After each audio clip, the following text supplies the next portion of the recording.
Pasaron unos cuantos domingos del último sermón que vimos en la serie de Tesalonicenses. Si bien es una epístola relativamente corta, nos está tomando un poco más de tiempo, pero yo oro al Señor y espero que pueda ser de ánimo y de bendición para todos nosotros. Algunos no han estado en todas las exposiciones y por esa razón yo quisiera comenzar en esta tarde haciendo un breve repaso de lo que hemos visto. Han sido 6 sermones hasta el momento acerca de esta epístola y este es el sermón número 7. Y realmente el sermón de hoy son pocos versículos. Vamos a ver el capítulo 2, desde el versículo 17 al 20. Son 4 versículos. Pero entonces, como les decía antes, quisiera que podamos hacer un repaso, porque esos 4 versículos van a cobrar un sentido más claro cuando vayamos nuevamente a través del libro. Entonces, si usted ha estado y ha escuchado las exposiciones, es también una oportunidad para que meditemos de aquello que nos ha dado el Señor, si lo hemos valorado, si lo hemos tomado, si hemos buscado aplicaciones a nuestra vida, si hemos puesto en práctica la palabra de Dios o hemos sido oidores olvidadizos. Y si usted no ha estado, quizás el Señor quiera también, aunque sea un breve repaso, inquietarle a usted con algunas de las verdades espirituales. No tenemos tiempo para volver a mencionar las aplicaciones, pero puede ser entonces que alguien desee repasar algunos de esos conceptos. Tenemos los sermones grabados. Yo creo que hubo uno que no se pudo grabar, pero creo que hay algunos sermones disponibles. Muy bien, entonces,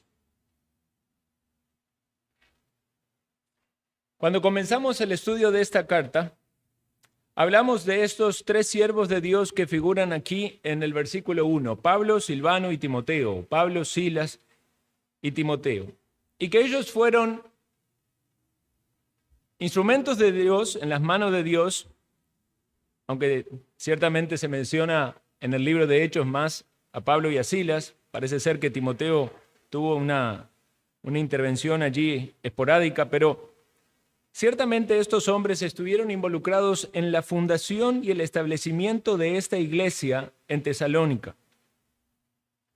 Y obviamente, como pasa en las cartas apostólicas, tenemos la salutación y los buenos deseos de gracia y de paz de parte de Dios, pero meditamos también allí en el primer sermón que el apóstol Pablo daba gracias a Dios por los hermanos. Y esa gratitud por los hermanos era porque evidentemente para él era un motivo de gratitud que esos hermanos sean hermanos en la fe y que hayan dado frutos espirituales, como él los menciona cuando dice que hacía memoria de lo que dice el versículo 3, la obra de vuestra fe, el trabajo de vuestro amor y vuestra constancia en la esperanza de nuestro Señor Jesucristo. Entonces, qué bueno es considerar la obra de Dios en la vida de las personas y dar gracias a Dios por esa obra en ellos. Cuando alguien da gracias, meditamos en su momento, es porque realmente usted valora eso. ¿Cuántas veces damos gracias a Dios por la vida en la obra de otros? Bueno, ciertamente había un gran esfuerzo de parte del apóstol Pablo y estos hermanos en llevar el evangelio allí. Y ellos iban con el anhelo y el deseo de ver el resultado y el fruto en la vida espiritual. Y este fruto aconteció en Tesalónica. En el siguiente sermón, capítulo 1, del versículo 4 al 5, meditamos específicamente en la elección. El apóstol dice, conocemos, hermanos amados, vuestra elección. Y es la elección de Dios de estas personas para la salvación. Una doctrina bíblica expresada en el primer capítulo de la carta a los Efesios, pero también en numerosas otras partes, de que Dios ha escogido personas desde antes de la fundación del mundo para ser salvas. Y eso tiene que ver con la elección de Dios, pero no es algo que tan solamente vamos a considerar, como algunos dicen, críticos de estas doctrinas, que somos títeres y Dios entonces eligió a alguno y pareciera ser que no hay de parte del hombre ningún tipo de ejercicio de la responsabilidad y de la voluntad. Algo que la Biblia rechaza cuando el apóstol dice: nuestro evangelio llegó a vosotros no solo con palabras, sino con el poder del Espíritu Santo. Es decir, estas personas escucharon el mensaje del evangelio y respondieron al evangelio, y eso ponía en evidencia de que Dios les había elegido a ellos. Esa doctrina de la elección de Dios tiene que ser un gran consuelo para el creyente, un gran ánimo al saber que la gracia de Dios es tan sublime que si hubiera sido por nosotros y en nuestros esfuerzos nunca hubiéramos sido creyentes. Pero el Señor nos escogió en su misericordia. En el tercer sermón, versículos 6 al 10 del capítulo 1, el apóstol habla de que estos hermanos en Tesalónica, cuando recibieron el evangelio, pasaron a ser ejemplo para otras personas porque imitaron el esfuerzo y el sacrificio que el apóstol y sus consiervos hacían en llevar el evangelio. Entonces, ¿qué pasó? Ellos mismos empezaron a predicar el evangelio. Vea la reproducción de los discípulos. No recibieron el evangelio y se quedaron como si fuese algo nada más que para ellos, sino que sintieron de parte de Dios este compromiso de dar a conocer las buenas nuevas en toda la región. Y el apóstol los elogia al punto tal de decir: sino que también en todo lugar vuestra fe se ha extendido, de modo que no tenemos necesidad de hablar nada.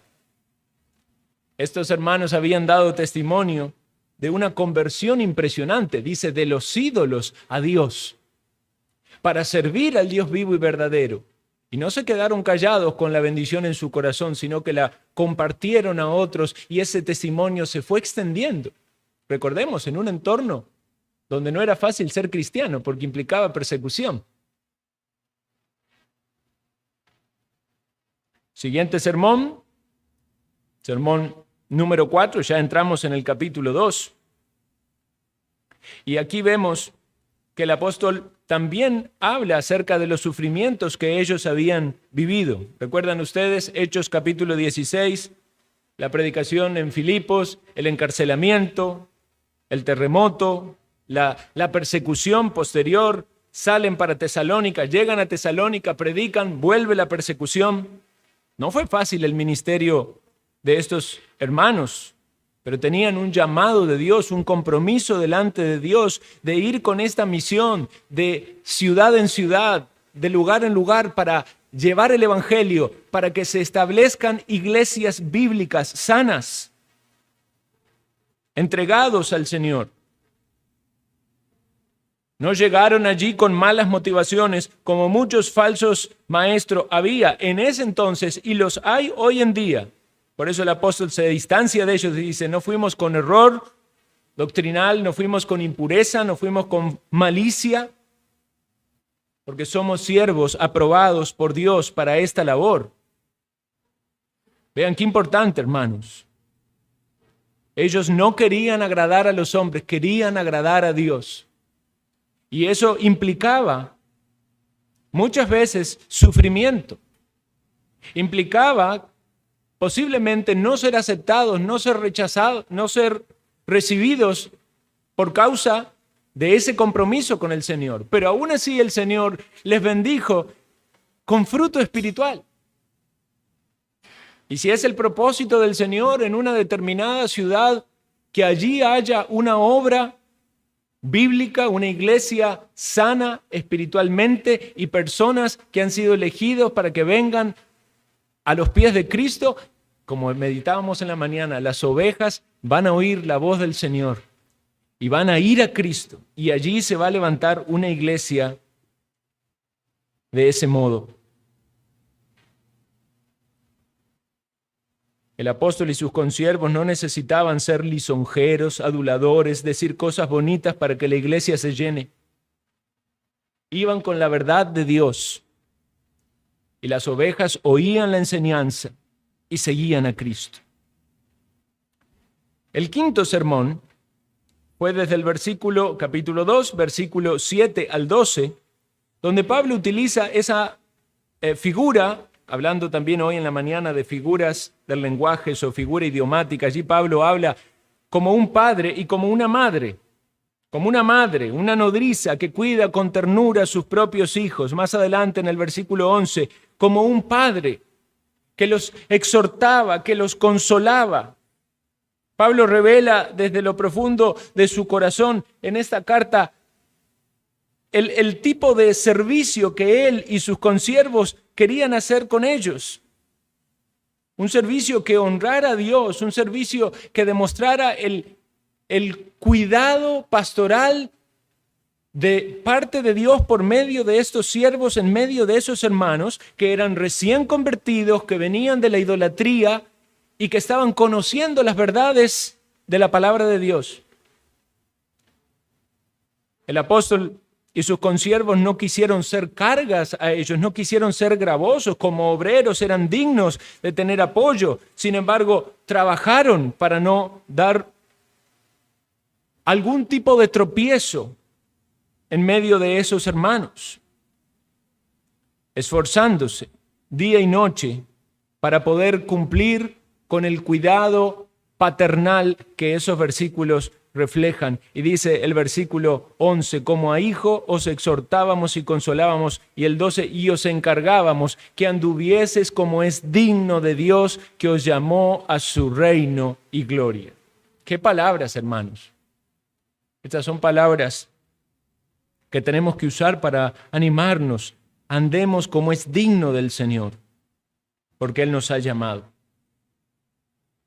Y en el último sermón que vimos, ya hace más de 20 días, el sexto sermón, fue el capítulo 2 del versículo 13 al 16, donde nuevamente el apóstol Pablo expresa gratitud por la recepción ministerial que tuvieron estos hermanos, que dice que cuando ellos oían la palabra, no la tomaban como de hombres, sino como de Dios. Meditamos en ese momento en cómo recibimos nosotros la palabra de Dios cada vez que es predicada. La estamos recibiendo, analizando quizás al predicador, al hermano, no como para nosotros, no como algo que Dios quiere darme a mi corazón, quizás con un espíritu crítico o como a veces uno puede tropezar, aplicándola con mucho más facilidad en otro, ¿verdad? En el que se sienta cerca, pero no en la propia vida de uno. El apóstol aquí dice, estos hermanos recibieron la palabra como de Dios, es Dios hablando al corazón. Fue notorio en la manera en que ellos recibieron la palabra, aún en medio de persecución, porque estos hermanos en Tesalónica sufrieron de parte de los gentiles lo mismo que los hermanos de Judea habían sufrido de parte de los judíos, persecución de los de su propia nación. Y ellos vinieron a ser entonces imitadores de aquellos que habían pasado en medio de las pruebas. Entonces, ¿por qué he decidido, hermanos, entonces hacer este repaso? Aunque evidentemente ha sido muy rápido y no he mencionado grandes aplicaciones, pero ¿por qué es necesario hacer este repaso? Así lo entiendo yo antes de ver estos versículos. Porque lo que yo quisiera que meditemos en esta tarde, hermanos, es el título del sermón, un sincero interés por las personas. Porque cuando vemos la obra que Dios hizo a través de estos siervos en la iglesia en Tesalónica, la obra en los siervos, la obra en las personas, la obra de Dios en esa interacción entre estos siervos de Dios y entre estos hermanos, Nosotros somos alimentados al ver una realidad notoria y palpable. Había un sincero interés por las personas. Y el Señor, sin duda, quiere enseñarnos a través de esto y ayudarnos para que consideremos cuán importante y práctica es esta enseñanza para nuestras vidas. Vamos a ver entonces estos 4 versículos, 17 al 20, capítulo 2. Vamos a empezar con el versículo 17. Dice, pero nosotros, hermanos, separados de vosotros por un poco de tiempo, de vista, pero no de corazón, tanto más procuramos con mucho deseo ver vuestro rostro. Vamos a ir versículo por versículo y vamos a tratar de meditar en esto. Nosotros, hermanos, una vez más, los que escribieron esta carta, el apóstol Pablo allí a la cabeza como líder en este grupo, pero compartiendo un mismo corazón con estos otros hermanos.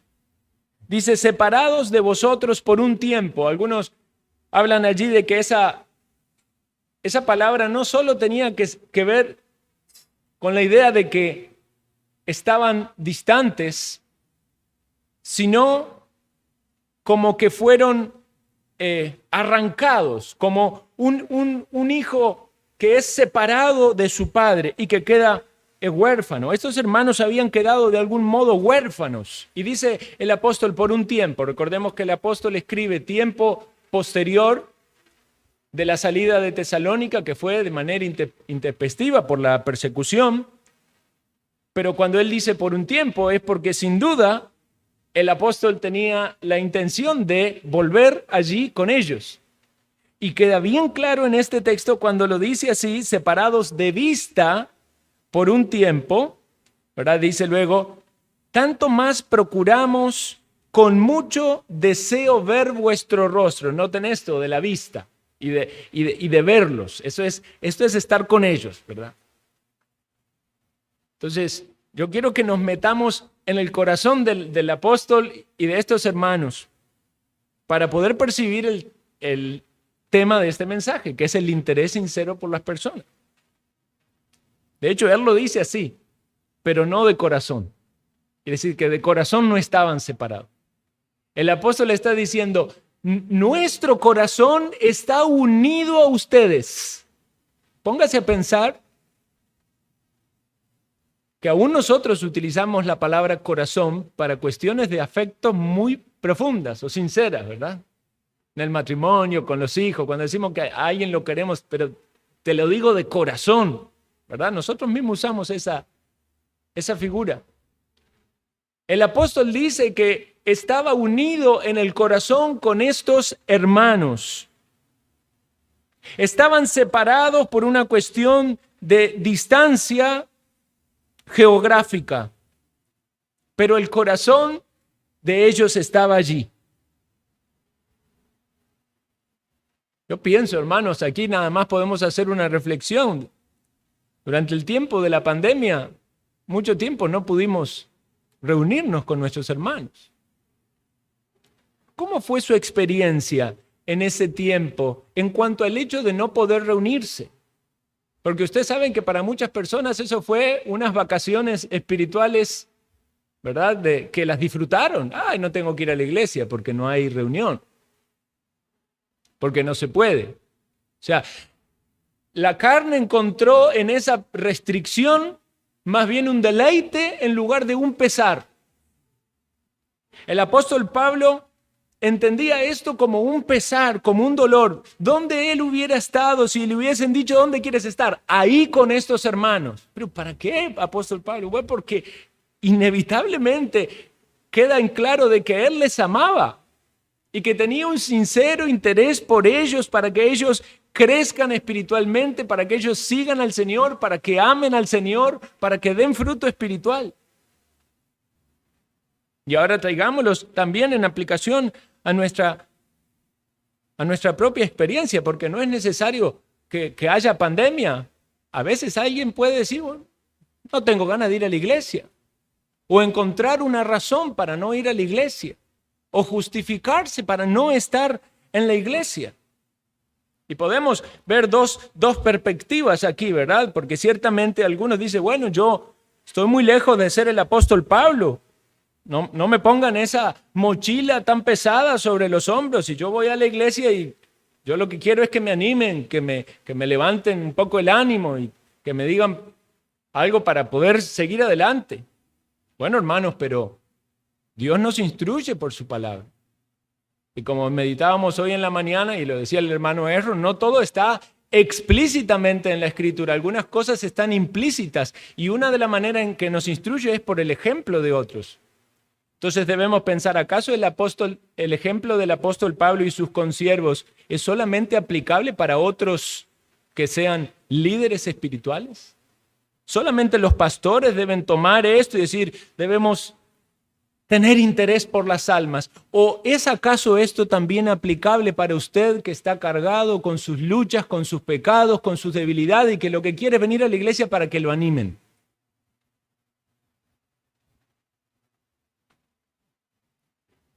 Ciertamente hay gran bendición para nosotros cuando vemos en la casa de Dios y en los hermanos aquellos que nos van a traer bendición espiritual a nuestra vida por medio de la instrucción, de las palabras, del ánimo. Pero eso viene también para que avancemos en la vida cristiana y pongamos en práctica las cosas que nos han instruido o aquellas cosas de las que nos han dado ejemplo. Porque si no podemos tener una mentalidad egoísta, solo de querer recibir, solo de que me animen, solo de que me levanten el ánimo, pero no pensar en dar. Venimos a la iglesia como que fuera un supermercado, a ver qué me dicen, ¿verdad? ¿Qué me dan? ¿Qué buen producto me llevo? Un hermano me sonrió, el otro me dijo algo bonito y me dieron palabras de ánimo ¿y yo qué doy? ¿Estoy yo comprometido con las personas que van a la iglesia? Como hablamos cuando tenemos ese pacto de membresía, que no es solo recibir, es también dar. Es entregarnos en el servicio a Dios y en el amor a Dios y en el amor a nuestros hermanos. Procuro y deseo ver el rostro de mis hermanos. El apóstol Pablo deseaba ver el rostro de estos hermanos. Por eso nosotros tenemos que analizar. Debemos meditar en el amor entre los hermanos. Es algo maravilloso que Dios nos haya llamado de entornos tan distintos y que nos haya unido por medio de Jesucristo y que disfrutemos de comunión espiritual y que vayamos juntos allí como ovejitas en el rebaño del Señor, creciendo en nuestro conocimiento, en nuestro entendimiento. Y qué lindo que es ver eso en la iglesia local. Amamos a los hermanos. ¿Ama usted a sus hermanos? Esta iglesia amamos a los hermanos. Estamos dispuestos a ayudarnos, a servirnos, a orar unos por los otros. Deseamos el bien mutuo. Nos gozamos con los que se gozan, lloramos con los que lloran. Nos amamos tanto, hermanos. Casi que somos como el apóstol Pablo, ¿verdad? Alguien va a decir, pastor, no exagere. Recuerde que no hay que usar palabras lisonjeras. Ciertamente, cuando vemos esto, puede ser que nos sintamos unos pasos atrás de ese amor y de ese interés que el apóstol revela en su carta. Pero no es para nuestro desánimo, porque las cosas que se escribieron en la palabra de Dios son para nuestra esperanza, para nuestra consolación, para que avancemos. El amor fraternal está en los creyentes, eso no hay duda. Si usted ha sido rescatado del Señor, si ha oído la voz del Señor, usted sabe que ama a sus hermanos. Ahora sabemos también que nuestro amor debe ser perfeccionado. Y eso tiene que ver justamente con la obra de la iglesia, la predicación de la palabra, la exhortación, la comunión unos con otros. Por eso la Escritura nos dice, amaos los unos a los otros con amor fraternal. ¿Por qué está allí el mandamiento? Porque necesitamos ese mandamiento. Necesitamos poner en práctica eso, no en nuestras fuerzas, sino en el poder del Espíritu Santo de Dios. Y alguien puede decir, bueno, pero yo amo a mis hermanos. Sí, pero ¿acaso no necesita nuestro amor crecer? ¿No necesita nuestro amor ser fortalecido? Nada más hagamos este test. ¿Desea usted cada miércoles, cuando son las 5 de la tarde, ver el rostro de sus hermanos para orar juntos con ellos por sus problemas, por los problemas que usted tiene, por los que tiene su hermano, por otras iglesias, para que la obra del Señor avance, para que los que todavía no son miembros entiendan lo que Dios les pide en su palabra y avancen, para que los que todavía no se convierten entre nosotros se conviertan? ¿Desea usted ver el rostro de sus hermanos cada domingo a las 9 de la mañana para estar aquí dispuesto a decir, bueno, a ver, el Señor me va a dar alimento? Vamos a ver, repasar la confesión. Tantas veces seguramente la ha leído. Si no la ha leído, tiene que leerla. Y si la ha leído, una vez más la palabra vuelve a refrescar nuestra alma, a guiarnos, a alimentarnos. Eso tiene que ver con el amor fraternal. Dice Primera de Pedro, sed todos de un mismo sentir, compasivos, amando fraternalmente, misericordiosos, amigables. ¿Por qué, hermanos, el Señor nos pone juntos? Dice, porque si nos amamos así verán que son mis discípulos. Vea que nos manda a ser amigables. ¿Alguna vez se puso a pensar eso? Que si no somos amigables estamos desobedeciendo la palabra de Dios. Es triste, ¿verdad? Cuando las personas vienen a la iglesia, a la hora que empieza, vienen y apenas termina, desaparecen, no tienen contacto con nadie. Dios le manda a ser amigable, a relacionarse con sus hermanos, a expresar el amor de Cristo. Y algunas veces pueden salir algunas chispas, ¿verdad? Algunos conflictos entre hermanos. Eso pasa, hermanos, somos débiles. Nuestra carne está inclinada al mal y puede ser que alguna mala actitud que alguien tuvo, a veces sin intención, a veces hay una mala percepción, a veces algún hermano se ofende por cómo es el carácter o la personalidad del otro. Usted sabe que no con todos tenemos la misma afinidad. A veces los entornos son muy, muy distintos. A veces hay gente que tiene un trasfondo que no compatibiliza con el otro. Pero en esta pluralidad o variedad Dios nos ha colocado para que se pongan en práctica los principios bíblicos. Por eso también Pedro aquí dice, no devolviendo mal por mal, ni maldición por maldición, sino al contrario, bendiciendo, sabiendo que fuisteis llamados para que heredases bendición. Ese sincero interés por las personas no debe ser selectivo o con acepción de personas, como dice Santiago, debe ser por todos los hermanos. No saludo a los que me caen bien, saludo a todos los hermanos. No sirvo a los que me tratan bien, quiero servir a todos los hermanos.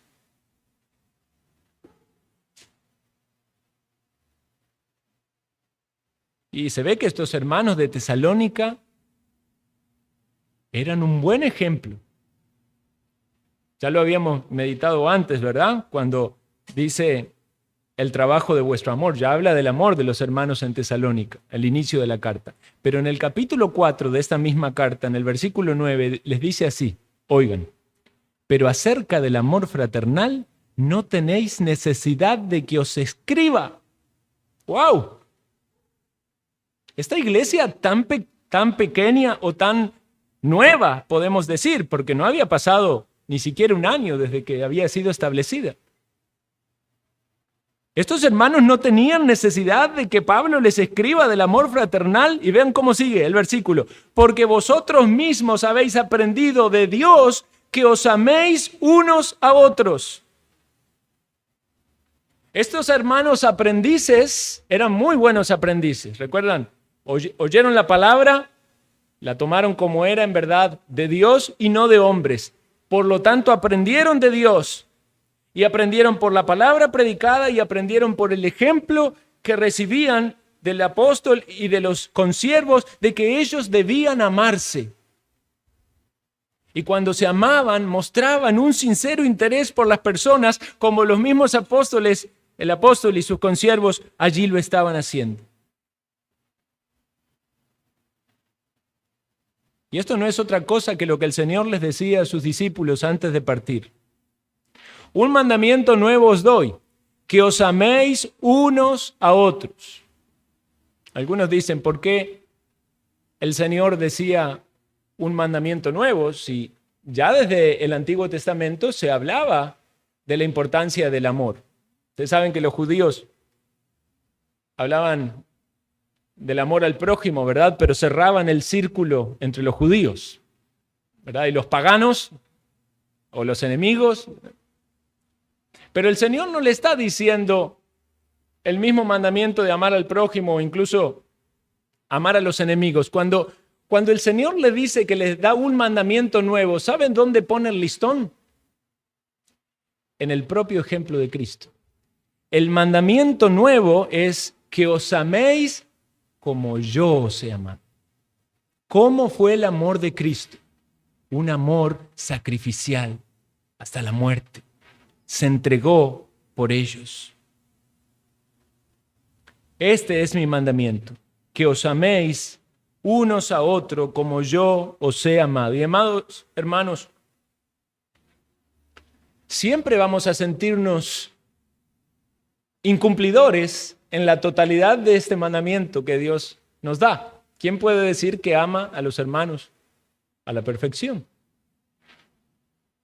Pero la meta, el esfuerzo, la aplicación de la palabra de Dios para el creyente es siempre dar un paso más. ¿Cómo Dios puede obrar en mi vida por medio de su Santo Espíritu para que mi amor por los hermanos crezca? En esta carta hemos visto varios ejemplos. Orando por los hermanos, sirviendo a los hermanos, pensando en ellos, en sus circunstancias, en sus sufrimientos, involucrándonos en sus vidas, edificándoles, sirviéndoles. ¿No piensa usted, acaso, hermano, hermana, que Dios le ha dado a usted bendiciones espirituales en forma de dones, en forma de talentos, en forma de experiencias, recursos que usted tiene que quieren ser utilizados por Dios en la iglesia local? Y no necesariamente esto implica estar en el púlpito. Ciertamente aquellos que Dios les concede servir de esta manera, quiere Dios usarlo, pero no es la única manera, porque el amor puesto en acción es una responsabilidad de todos nosotros y no solamente en el tiempo de culto. De hecho, en el tiempo de culto podemos decir que todos se aman mucho porque nadie se está ofendiendo, ¿verdad? En todo caso, están mirando al predicador, algunos se puede estar durmiendo y ahí me ofende un poco, pero si usted está pensando mal de un hermano, está pecando ahí solito. Pero ¿dónde se pone entonces en acción el amor? Se pone en la semana.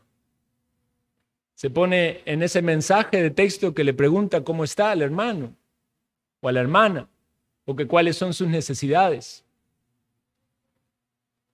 Se pone en ese ejemplo que alguien puede darle a otro para estimularle a servicio. Hermano, ¿por qué no vamos a visitar a tal? Hermano, ¿por qué no nos reunimos invitamos a alguien para evangelizarle? Eso de que nos dice la Escritura, de estimularnos al amor y a las buenas obras. Es como darse punzadas, ¿verdad? Como a los animales para que se muevan, como las espuelas. Eso es un sincero interés por las personas, no solo el interés en ganar al perdido, sino también en unirnos con otros, porque yo voy a estar siendo de bendición para mi hermano al cual invito a participar en un servicio. Hermanos, tenemos que hacer evangelismo. Tenemos que disponer un día, una hora, una vez al mes, cada 15 días, a la semana, lo que sea, pero tenemos que hacer evangelismo. Muchas veces rechazamos la idea de los programas, ¿verdad? Porque no queremos caer en esas iglesias de tantos programas, pero a veces nos vamos al otro extremo. Entonces, si no hay programa, no hay actividad. Un sincero interés por las personas, que anhela ver fruto espiritual, que piensa, yo aquí en Liberia quiero ver más hermanos, más aquí, más personas reunidas en este lugar para adorar al mismo Dios.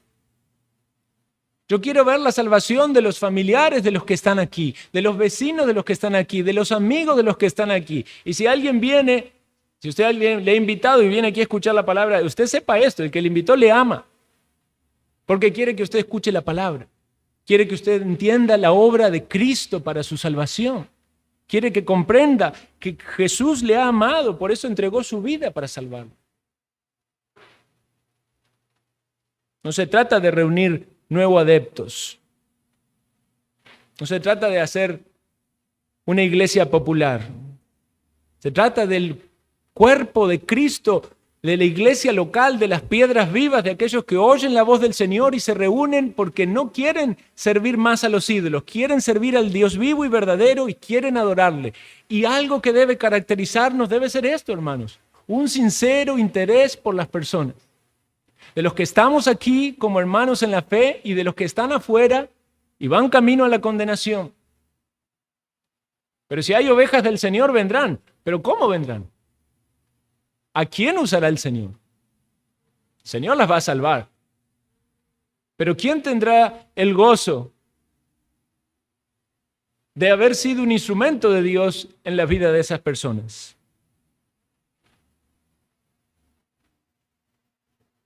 Nosotros, hermanos, separados de vosotros por un poco de tiempo, de vista, pero no de corazón, tanto más procuramos ver vuestro rostro. Queremos estar con ustedes, queremos servirles, queremos edificarnos. Perciban en el corazón del apóstol Pablo que las vanidades de este mundo se esfuman. ¿Cuál es su meta, apóstol Pablo? ¿Qué quiere usted? ¿Qué es lo que quiere lograr en su vida? Quiero ver personas viniendo a Cristo. Yo quiero ver hermanos creciendo en la fe. Y no es que esté mal ocuparnos de los asuntos de la vida, porque precisamente en esta carta el apóstol es bien claro al decirle que cada uno se ocupe de sus negocios. No es para todos un llamado tal como lo era el apóstol Pablo, pero aún ellos, trabajando y esforzándose para no ser carga, tenían ese corazón. Quiere decir, hermanos, que no pongamos excusas de que ocuparnos de nuestros asuntos o nuestros negocios en la semana no nos permite tener un sincero interés por las personas. Eso es una excusa. Usted puede ser responsable en su hogar, con su familia, con su trabajo, con su estudio, y aún así puede tener un corazón para el pueblo de Dios, porque el amor de Dios fue derramado en nuestros corazones, porque seguimos al Señor, el Señor nos ha unido, nos bendice cada día del Señor con alimento espiritual y nos da los recursos para que durante todo el resto del tiempo, de los 6 días que nos da, podamos poner en práctica ese amor. Esto podría ser una reflexión, hermanos, cada semana. Si cada vez que nos separamos, estamos pensando, ¿cuándo nos vamos a volver a ver? Vea, quizás aquí estamos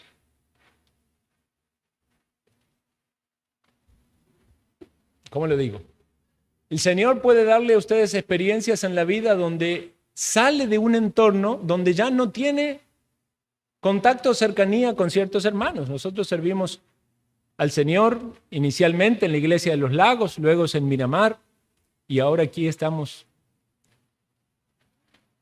Cuando uno no puede estar cerca de las personas, digamos, llega un fin de un ciclo, seguramente a alguien le ha pasado, digamos, cuando alguien dejó el colegio, cuando deja un trabajo, cuando se cambia de lugar de vivienda. Por ahí usted ya no va a tener la oportunidad de estar con las mismas personas. Y algo que puede venir a nuestra mente es, ¿cómo aproveché el tiempo que Dios me dio cuando yo estaba cerca de esas personas? A veces aparecen como los lamentos, ¿verdad? O cierto grado de tristeza. Tendría que haber compartido más con tal hermano. Podría haber servido más tal hermana. No debería haberme hecho tanto problema por las diferencias con tal persona, ¿verdad? Uno como que reflexiona. Usted sepa eso, hermano. No sabemos cuánto tiempo estaremos cada uno de nosotros aquí, ni sabremos si Dios llevará a alguna de las personas que tenemos cerca nuestro. Y cuando eso pasa, entonces usted ya se puede lamentar, pero ya la oportunidad se perdió. Dios le da a las personas que usted tiene ahora para que usted les bendiga, para que les ministre, para que les sirva.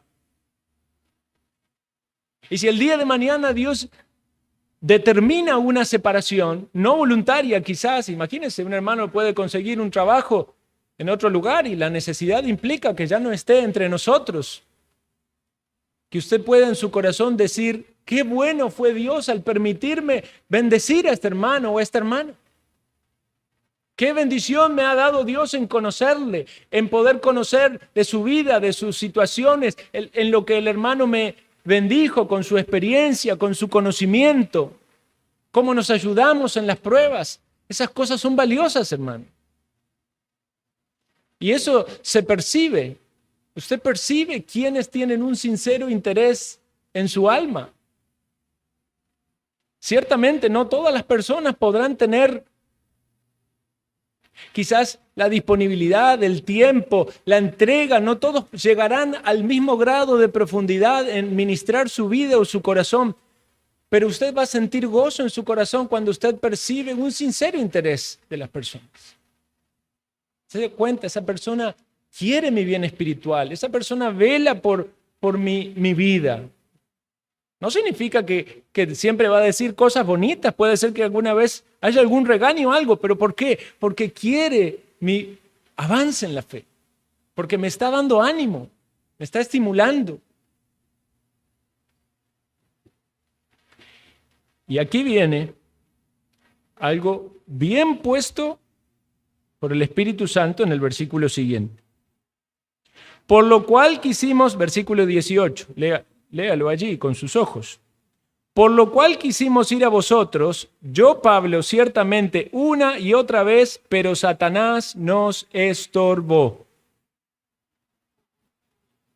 ¿Cuál es tu corazón, Pablo? Yo quiero estar allí con los hermanos, quiero bendecirles, quiero edificarles, quiero estar allí en Tesalónica. Pablo, seguramente vos no quieres estar allí, por eso te fuiste y... No, hermanos, esto es real. Yo, Pablo, así que quede bien en claro, me identifico con el nombre. Lo intenté una y otra vez.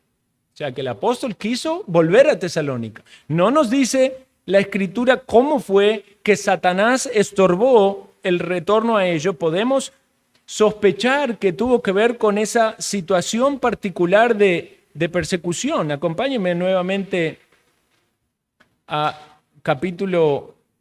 Hechos, capítulo 17. Hechos, capítulo 17, versículo 1. Dice, pasando de Anfípolis y Apolonia, llegaron a Tesalónica, donde había una sinagoga de los judíos.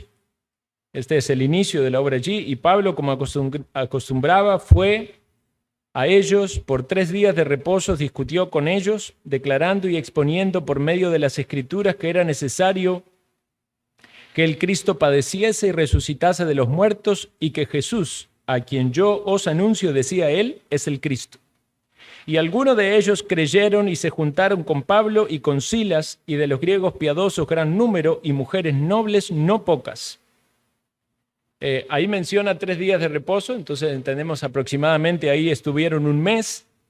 No es totalmente claro en la lectura, pero pensamos que cuando dice que se juntaron, estuvieron más tiempo, ¿verdad? Entonces posiblemente estuvieron otro mes o más meses antes de que suceda lo que dice el versículo 5. Dice, entonces los judíos que no creían, teniendo celos, hombres malos, tomaron consigo a algunos ociosos, hombres malos, y juntando una turba alborotaron la ciudad y asaltando la casa de Jasón procuraban sacarlos al pueblo, es decir, querían matarlos. Pero no hallándolos, trajeron a Jasón y algunos hermanos ante las autoridades de la ciudad, gritando, estos que trastornan el mundo entero también han venido acá, a los cuales Jasón ha recibido, y todos estos contravienen los decretos de César diciendo que hay otro rey Jesús, y alborotaron al pueblo y a las autoridades de la ciudad oyendo estas cosas, pero obtenida fianza de Jasón y de los demás los soltaron. Versículo 10. Inmediatamente los hermanos enviaron de noche a Pablo y a Silas hasta Berea, es decir, tuvieron que idear una estrategia porque el peligro era inminente y querían matar al apóstol Pablo y a Silas. Luego se encuentran con Timoteo. Hermanos, si esto no es obra satánica, esta persecución claramente es una obra satánica. Bueno, esto fue sacándolos. Quizás tenía que haber este conflicto con los gobernantes, con esta cizaña metida allí por los judíos, con algún problema en el cual podían involucrar a Jasón o a las personas en Tesalónica. No lo sabemos, pero el adversario, el enemigo de Dios y de la iglesia del Señor, va a buscar los medios para oponerse a la obra de Dios. Por eso aquí el apóstol deja en claro que él intentó volver, pero no pudo. No era una cuestión de fuerza de voluntad o de deseo. Él quería volver. No quería que esa iglesia quede huérfana. No quería que esa iglesia carezca de alimento espiritual o de instrucción. Pero tuvieron que salir de manera obligada. Y identifica aquí cómo Satanás entonces actúa poniendo tropiezos. Y esto debemos advertirlo también, hermanos, porque cuando hay una iglesia donde hay un sincero interés de los hermanos por los hermanos, cuando hay una iglesia donde la palabra de Dios es recibida como de Dios, cuando la iglesia está creciendo, cuando está pujante, cuando pareciera verse tanta prosperidad espiritual, ¿usted piensa que el diablo está contento? ¿Usted piensa que no hay maquinaciones del enemigo para que en medio de esa iglesia vengan los tropiezos? Y cuando vienen los tropiezos, la iglesia sufre, crecimiento se detiene. Por eso Satanás, que es descrito en la palabra como el adversario, quiere poner tropiezos en el pueblo de Dios, y muchas veces lo hace con situaciones entre los hermanos.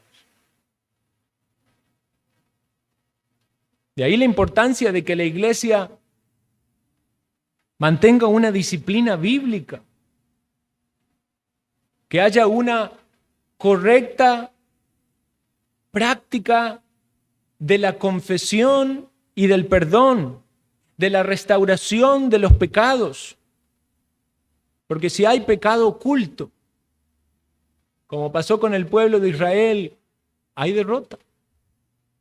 Por eso necesitamos a la iglesia de Dios y el ministerio pastoral y la confesión los unos a los otros y el arrepentimiento de nuestros pecados y el analizarnos cuando venimos a la cena del Señor. De ahí la bendición de que la cena del Señor sea más frecuente, porque nos lleva a esa reflexión, a ese análisis, a ese ponernos a cuenta. Al recordar de que somos llamados a amarnos unos a otros y no podemos estar en enemistades, en pleitos. Dice el apóstol cuando le escribe la carta a los Corintios, le dice, y al que vosotros perdonáis, yo también. Porque también yo lo he perdonado. Si algo he perdonado por vosotros, lo he hecho en presencia de Cristo, atienda, para que Satanás no gane ventaja alguna sobre nosotros, pues no ignoramos sus maquinaciones. No ignoremos las maquinaciones del enemigo, que quiere hacernos a veces pensar mal de otros hermanos, juzgarnos, desanimarnos quizás por actitudes, por malos ejemplos, por prejuicios. Pero gloria a Dios que Jesús es victorioso. Y dice Apocalipsis 12:10, entonces oí una gran voz en el cielo que decía, ahora ha venido la salvación, el poder, el reino de nuestro Dios y la autoridad de su Cristo, porque ha sido lanzado fuera el acusador de los hermanos, el que los acusaba delante de nuestro Dios día y noche. Señor es vencedor. Las puertas del Hades no prevalecerán contra de la iglesia. Si la iglesia va a la palabra, oye la voz de Cristo, pone en práctica lo que Dios nos dice acerca de cómo debemos relacionarnos los unos con los otros. Dice, si alguno tiene ofensa, si hay ofensa, perdonaos los unos a los otros. Si hay luchas, hermanos, en nuestras relaciones interpersonales, vaya al Señor en oración con esta petición. Dame, oh Dios, un sincero interés por mis hermanos, por su bien, para servirles, para darte a ti la gloria y la honra, como lo vemos aquí en este maravilloso ejemplo del apóstol y sus consiervos. ¿Advierte usted algún tipo de sutileza del enemigo que esté quizás separando a los hermanos? A veces puede ser tan solo como una expresión de enfriamiento que después se torna algo mayor. Nuestro amor debe ser ferviente. Tenemos que trabajar en eso, hermano. Nuestra carne es débil. Podemos centrarnos muchos en nosotros mismos, en nuestros problemas, en nuestras circunstancias. Querer ser nosotros amados. Pero si vemos esto en la palabra del Señor, vemos también que el Señor nos llama a nosotros a ser proactivos en esto, no solo receptivos. Algunas veces, quizás no recibiendo la devolución esperada. El apóstol Pablo dice, aunque amando más, sea amado menos. Porque muchas veces uno puede tener esa motivación, ¿verdad?, de hacer grandes esfuerzos para recibir algo a cambio. Y eso también el Señor purifica nuestras intenciones. Pero pensemos cómo está el interés en nuestro corazón por nuestros hermanos y el amor por ellos. Vean cómo finaliza el texto, versículos 19 y 20. Porque ¿cuál es nuestra esperanza, o gozo, o corona de que me gloríe? ¿No lo sois vosotros delante de nuestro Señor Jesucristo en su venida?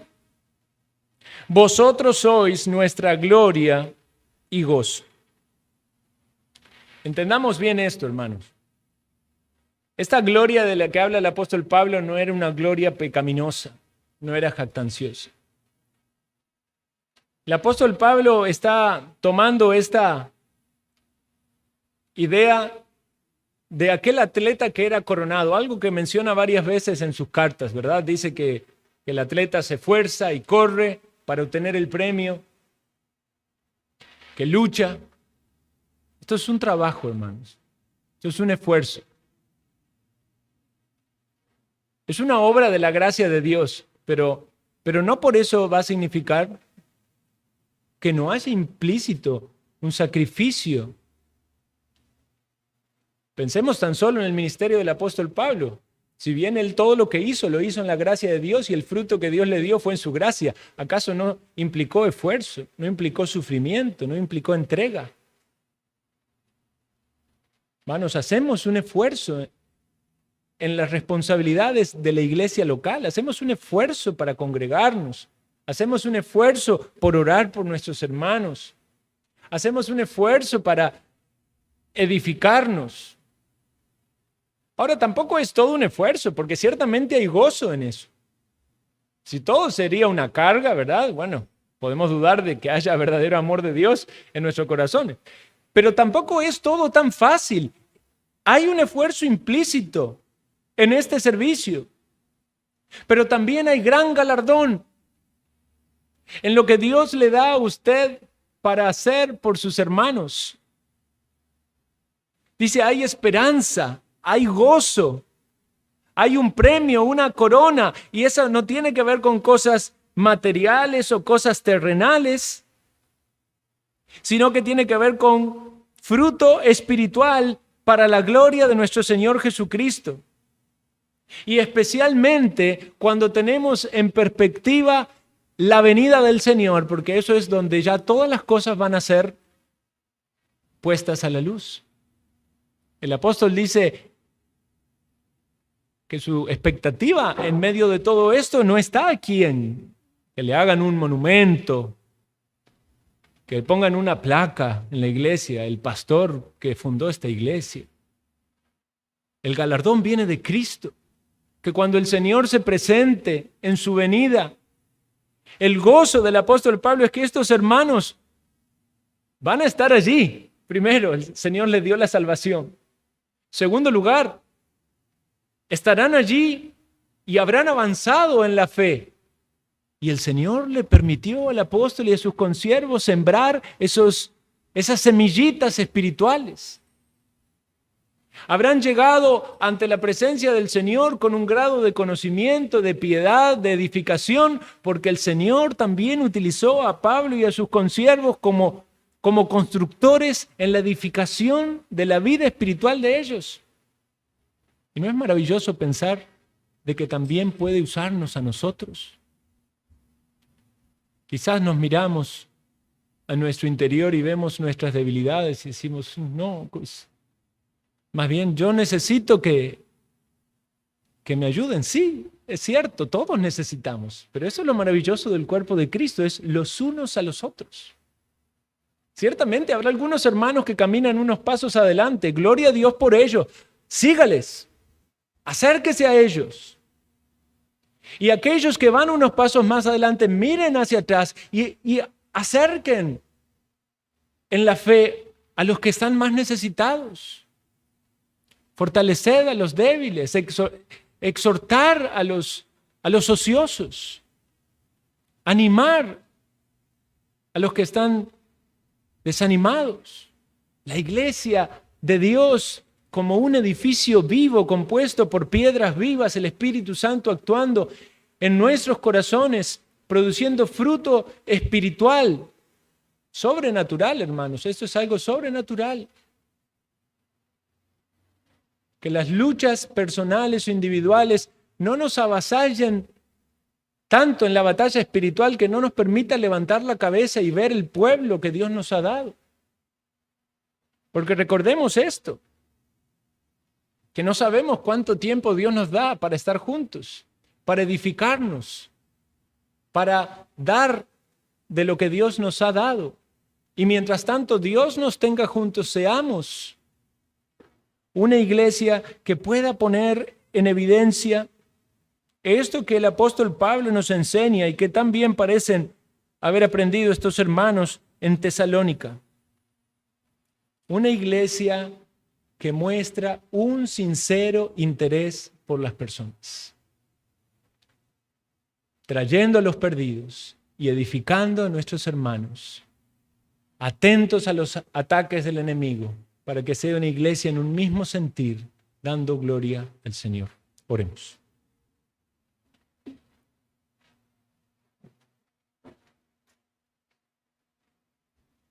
Gracias te damos, Señor, por tu palabra. Pedimos que tu Santo Espíritu la use para llevarnos a las aplicaciones pertinentes en cada caso. Danos, oh Dios, mayor amor por ti y por nuestros hermanos.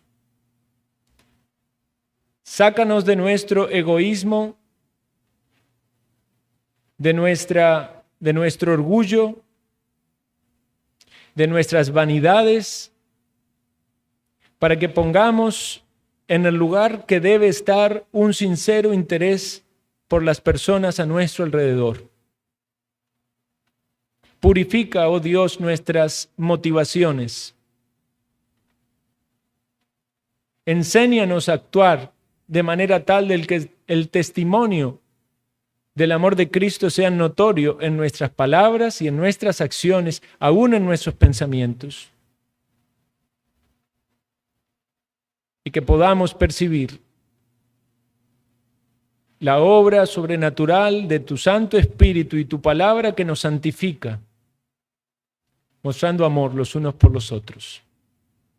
Te lo pedimos, te lo suplicamos, en los méritos de Cristo Jesús. Amén.